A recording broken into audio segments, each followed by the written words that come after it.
nous allons voir ici l'harmonisation de la gamme majeure. Alors, qu'est-ce que ce mot barbare? Eh bien, ça va aider tout simplement à lier toutes les notions d'harmonie que nous avons vues précédemment et à comprendre enfin les rouages d'une chanson. Comment on fait pour composer? En gros, quels sont les principes? Eh bien, vous allez voir que c'est super simple à la base, hein. Après, on peut décliner en des choses très compliquées, bien sûr, mais vous allez voir que c'est très basique. On a une gamme, on a des intervalles spécifiques à cette gamme, on a 12 tonalités, on choisit un petit peu celle qu'on veut. Nous avons des accords qui nous sont indiqués et qui sont les accords possibles que l'on peut jouer par-dessus cette gamme. Par exemple, si je joue des notes aléatoires de la gamme de Do majeur, si je fais ça, là j'ai fait Sol, La, Sol, Mi, Ré, Do, ok, que je peux jouer avec tous les types d'instruments, hein, piano, etc., même au chant. La, la, la, la, la, ok. Ça veut dire que je peux jouer n'importe quel accord que vous voyez ici, et ça sonnera juste. Je vous montre un petit exemple avec Do majeur, la la la la la, avec Ré mineur, la la la la la, avec Mi mineur, la la la la la, avec Fa majeur, la la la la la, etc. Donc avec tous les accords, ça passe, ça sonne juste.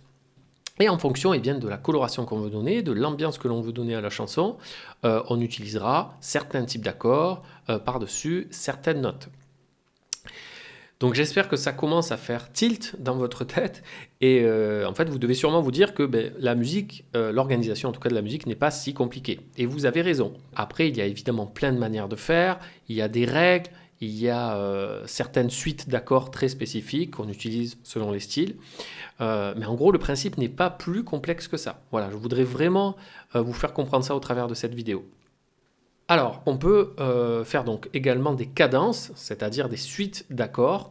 Je vous en donne une, hein, comme ça au hasard. Par exemple, on pourrait faire un accord de second degré, ici, donc le Ré mineur.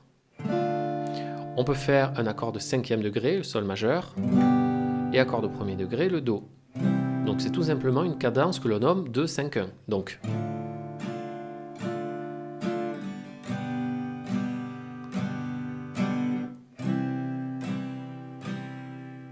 ok. Si je reprends le petit motif que je vous avais montré au départ, on peut le jouer par-dessus cette cadence et vous allez voir que ça sonne. La la la la la. La la la la la.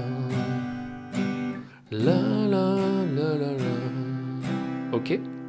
Entraînez-vous à ça, entraînez-vous à prendre des accords, à jouer des motifs par-dessus, à vous enregistrer si possible. Aujourd'hui, bon, il existe plein de moyens de faire ça très facilement. Ça vous permet d'avoir une compréhension globale de tout ce qui se passe.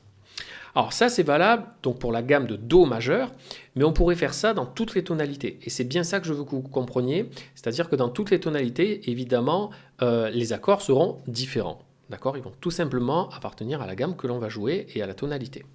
Par exemple, si on joue en tonalité de Fa majeur, donc Fa, Sol, La, Si bémol, Do, Ré, Mi, donc il y a un seul bémol à la tonalité de Fa, quels vont être, à votre avis, les accords de Fa majeur?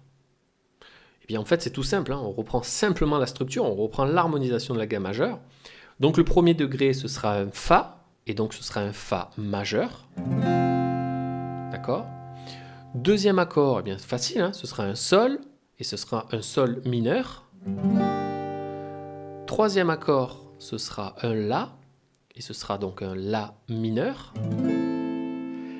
Quatrième accord, eh bien, ce sera un Si bémol majeur. Cinquième accord, ce sera un Do, Do majeur. Nous avons ensuite le sixième degré, donc Ré mineur. Et le septième degré, nous aurons un Mi mineur, quinte bémol. C'est-à-dire qu'on va rabaisser la quinte d'un demi-ton. Donc pour ça, vous pouvez tout à fait prendre un accord de Mi mineur normal, repérer où se trouve la quinte, c'est-à-dire le Si, et la rabaisser d'une case, d'un demi-ton. Donc au lieu de sonner comme ça va sonner comme ça. Ok. ok, accords un petit peu étranges, un petit peu dissonants, mais qu'on utilise très très peu en réalité. Dans la pop, dans le rock, c'est quasiment jamais utilisé.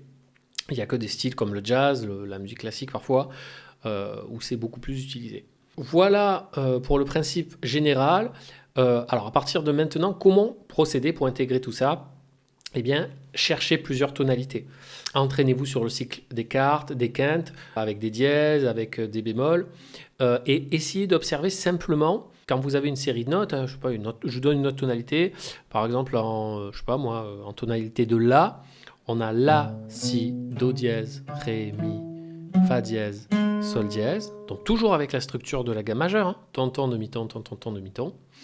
Et pour chacun, vous essayez de repérer quels sont les accords de la tonalité de La majeur. Vous voyez de toute façon qu'il y a toujours la même logique. Hein. Premier degré, c'est majeur. Second degré, c'est mineur. Troisième degré, mineur. Quatrième, majeur, etc. Il y a juste à transposer en fait en fonction de la tonalité de la gamme. Donc voilà pour cette vidéo. J'espère vraiment que ça vous permet d'avoir des clés musicales. C'est le but. Donc vous voyez, en un peu plus de 5 minutes à peu près, vous comprenez déjà, je pense, beaucoup de choses. Et nous allons un petit peu, à partir de maintenant, dans les prochaines vidéos, vraiment mettre ça en pratique, mais vraiment de façon concrète, pour que vous voyez comment ça se passe.